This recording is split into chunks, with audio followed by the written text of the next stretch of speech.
Hello everyone, Jai Hind and welcome to the platform of StudyIQ IAS in English. My name is Bhavar Singh Surya. I'm extending 115 course and qualified civil services in 2012. And I welcome you onto the platform. Now in this session, we'll be talking about the important news related to Meghalaya. Now, I was born in Shillong and ultimately this news pertains to Meghalaya. So thereby, this is quite important to note over here that when it comes to the Chief Minister of Meghalaya, Conrad K. Sangma, he have announced that the state will bring a resolution in the assembly to formally oppose and ban any kind of the uranium mining.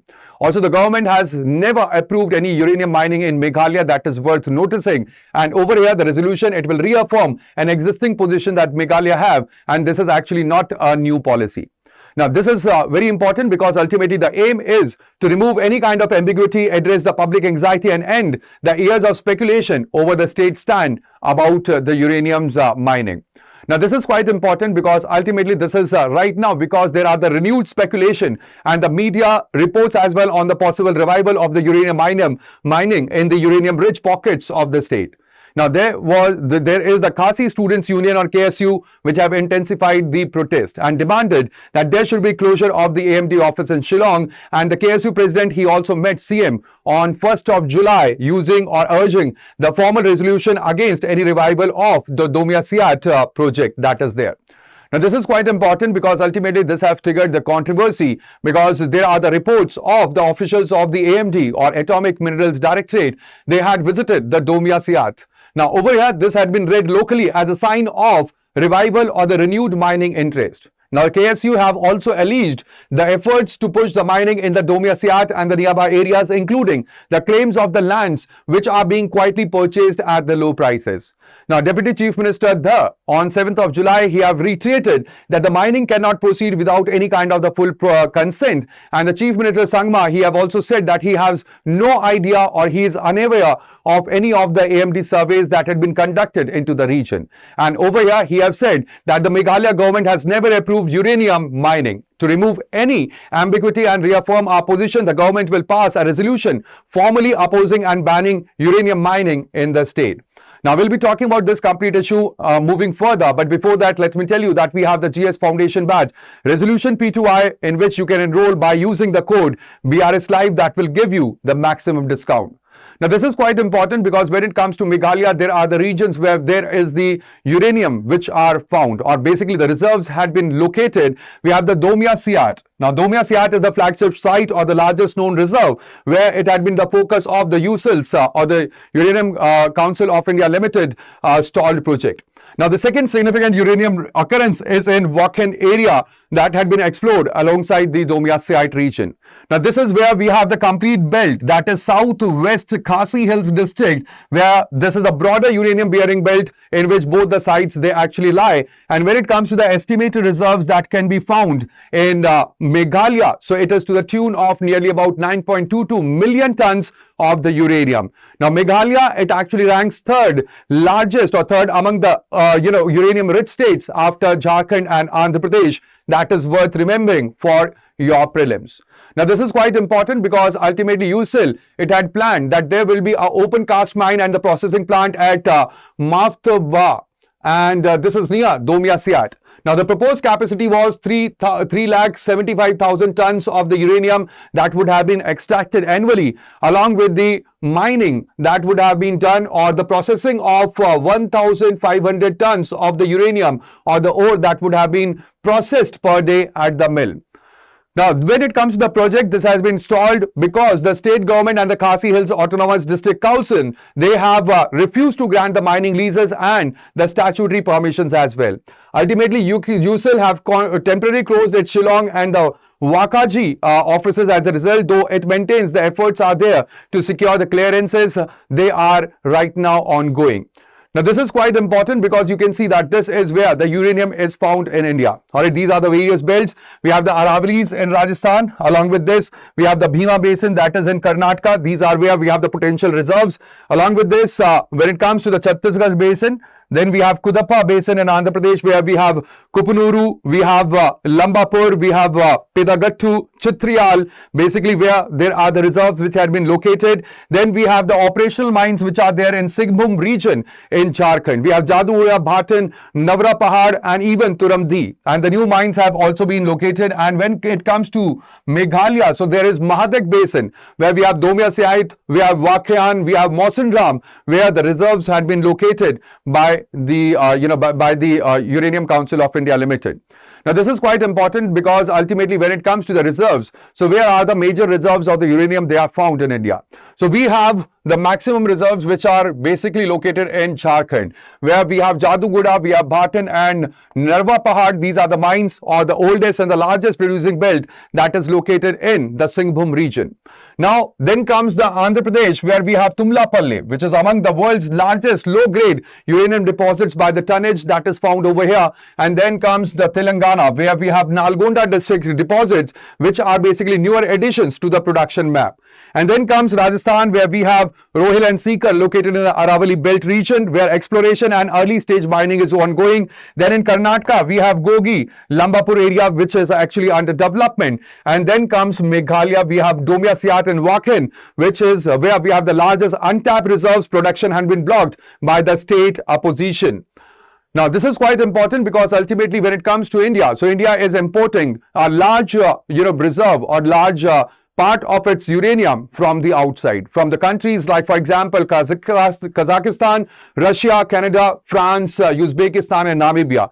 And recently we have signed agreement with the Australia as well for the uranium imports.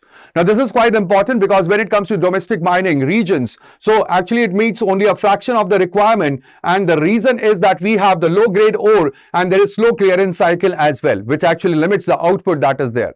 Now, the imports, they are permitted only for the reactors which are there under the IAEA safeguards. Now, this is after ultimately in 2008, there was India-specific safeguards agreements that was signed with the IAEA and also the energy waiver that was given to India. Now, this is quite important because ultimately unlocking the Meghalaya's reserves that could meaningfully boost the domestic supply, but again that remains hostage to the local consent question that is over here. Now, this is quite important because uranium is quite critical and it is a strategic nuclear fuel because of the India's three-stage nuclear reactor program. So, over here in the stage 1, we are using the natural uranium at the pressurized heavy water reactors. Then it will produce the plutonium-239 as the byproduct, which will be used with the thorium blanket to breed the uranium-233 at the stage 2. That will be using the plutonium that will be given through the pressurized heavy water reactors into the fast breeder reactors. Then comes the stage 3, which is where the thorium will be used along with uranium-233 that had been bred from the thorium, and ultimately this is the three-stage nuclear reactor program that had been laid down by Dr. Homi Jahangir Bhabha. Now, when it comes to the reserves of the uranium, it is quite critical for the stage 1 of the nuclear reactor program, and also when it comes to the uranium, it is of the value not just for the civil nuclear program but also for India's nuclear deterrence when it comes to the India's nuclear arsenal also. Now, this is quite important because ultimately we have to get into the root cause why Meghalaya is opposing the uranium mining. Now, the first one is about the environmental causes because there is radioactive contamination where the tailings and the waste rock that will release the radon gas and radioactive dust into the densely populated and the agrarian landscape. The second reason is basically the water pollution where the uranium mining in the wet and the high rainfall Meghalaya, it will risk the heavy metal leaching into the streams that feed the drinking water and even the paddy cultivation or paddy irrigation. Now, there is also acid mine drainage where the exposure of the sulfide bearing rock to the air and the water generates the acid runoff that will degrade the soil and the aquatic ecosystem long after the mining ends as well. And also there is the forest and biodiversity loss where Domia Siat, it actually sits in the biodiversity rich region or Khasi Hills, which is part of Indo-Burma hotspot. So there is open cast mining, which means that there will be large scale of the forest clearance, and that is the environmental cause why the Meghalaya is opposing the uranium mining. The second is about the social causes because ultimately that will lead to tribal displacement where ultimately the community owned land with no easy relocation alternative is there in Meghalaya. Also, there is the livelihood that will be impacted, where most residents, they depend upon the settled agriculture. About the betel nut and the broomstick cultivation and ultimately mining, it will disrupt the land use permanently. Then there is the case of the land rights as well. Because when it comes to land in the Khasi Hills, remember that this is the community or the clan owned right. Over here, there is no individual rights that had been granted for the land, and that makes the compensation and the consent process far more complex than it is at anywhere else.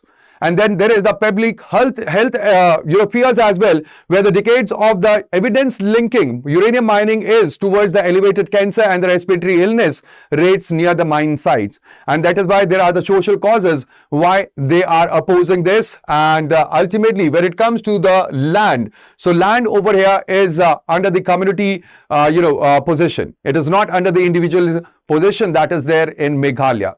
Now, over here, there is the political issue as well, because ultimately when it comes to the sustained local opposition towards the uranium mining, it has been since 1990s. And when it comes to Domia Sat, so this has been flashpoint for over 3 decades, making it one of India's longest running anti-mining movement. Then there is civil society mobilization as well, where we have the apex bodies, we have church groups and the student union. They have consistently organized against mining, shaping the electoral politics in the region. Like we have seen just right now, where the Khasi Students Union, this is the most visible pressure group that you can see in this round, which it has demanded the closure of the AMT office and met the CM directly and pushed for the binding resolution by the legislature as well. Now, there is the public trust deficit as well, where there are the allegations of the land being quietly purchased and AMD survey visits. This has deepened the suspicion about the mining that could be revived without any kind of transparent public consultation. Now, this is quite important because this raises to another question, and that comes to our mind, that is, can state, it can ban the mining that is done by the center.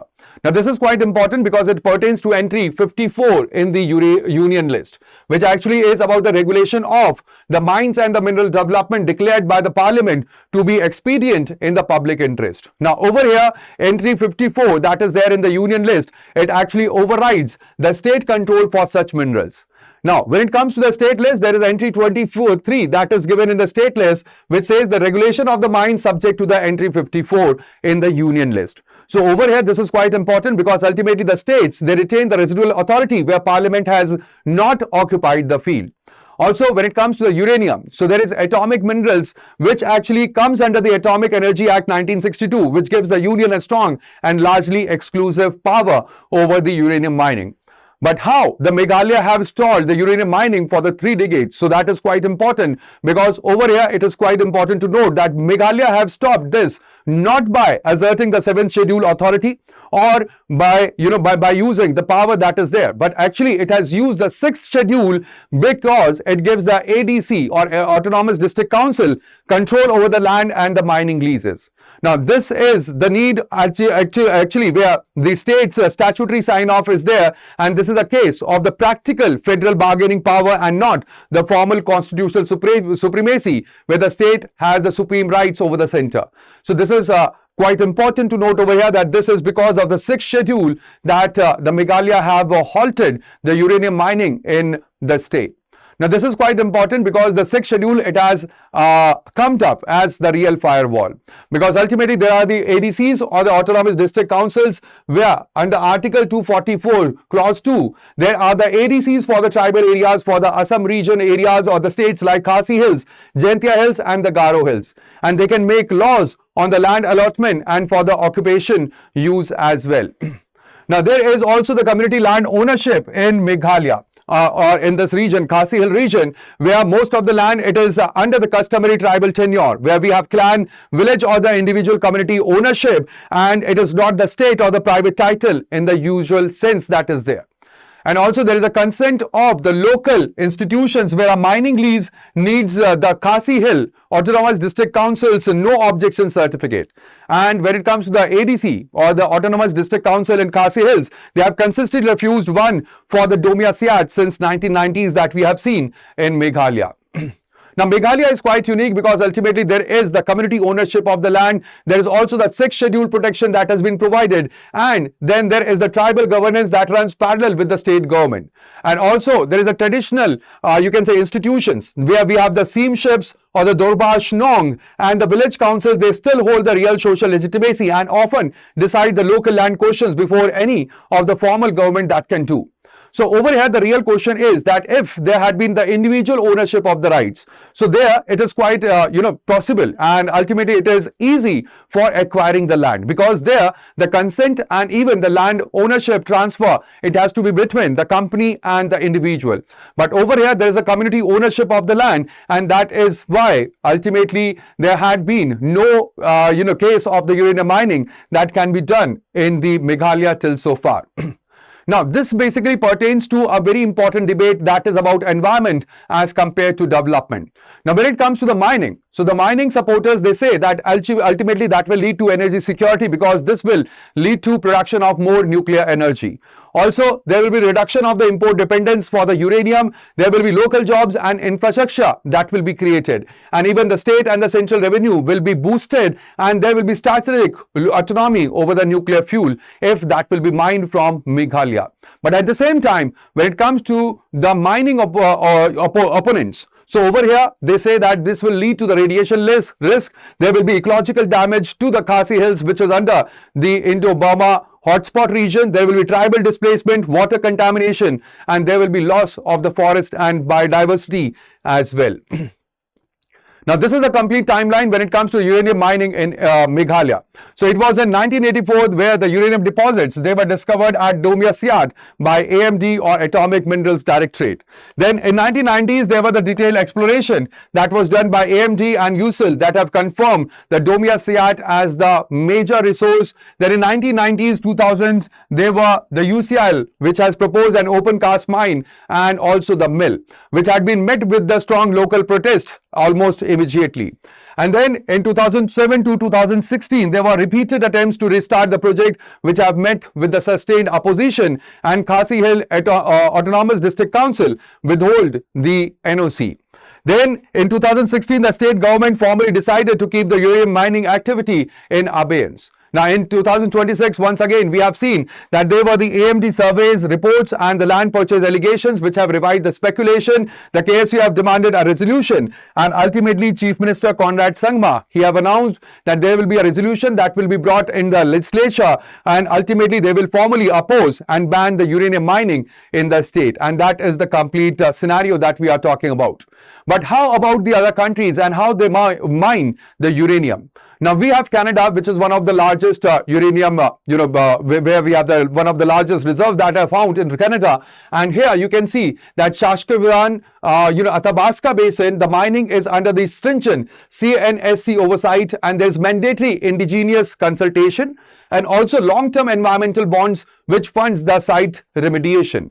Then when it comes to Australia, this is also where there is the approval that is required both from the federal environmental clearance and also negotiated agreements with the Aboriginal land councils. So there are some states, like for example in Western Australia, they restrict the new mines as well. Now, there is in Kazakhstan, again, it is the world's largest producer of uranium, where it uses in situ leach mining, where there is less surface disturbance, and ultimately this is under the state-owned Kazatomprom with IAEA aligned safety protocols which had been applied. And then comes the Namibia, where the Husab and the Rosing mines operate under the environmental management, along with the continuous radiation monitoring and the community benefit sharing agreements. So over here you can see that when it comes to the global arrangements for the uranium mining as well, there is a local participation, the local, sharing of the benefits as well, which has been taken into consideration, and even their consent is taken before any mining operation is done. So this is quite important to know the global benchmarks as well. So that would be all in this session. Thank you very much guys for joining me over here on the platform of StudyIQ. But before moving away, let me tell you that there is the resolution P2I batch, which is for the GS Foundation. Now, if you are preparing for UPSC Civil Services 2027-28, you can enroll into the batch by using the code BRS Live that will give you or fetch you the maximum discount that we have on the platform of StudyIQ. So that would be all in this session. Thank you very much, guys, for joining me over here. I will see you in the next. But till then, please take care of yourself and do not forget to like the session. Also, do share this session with your friends and also subscribe to our channel if you have not subscribed it yet. So that would be all. Thank you. Bye-bye. Take care. Jai Hind.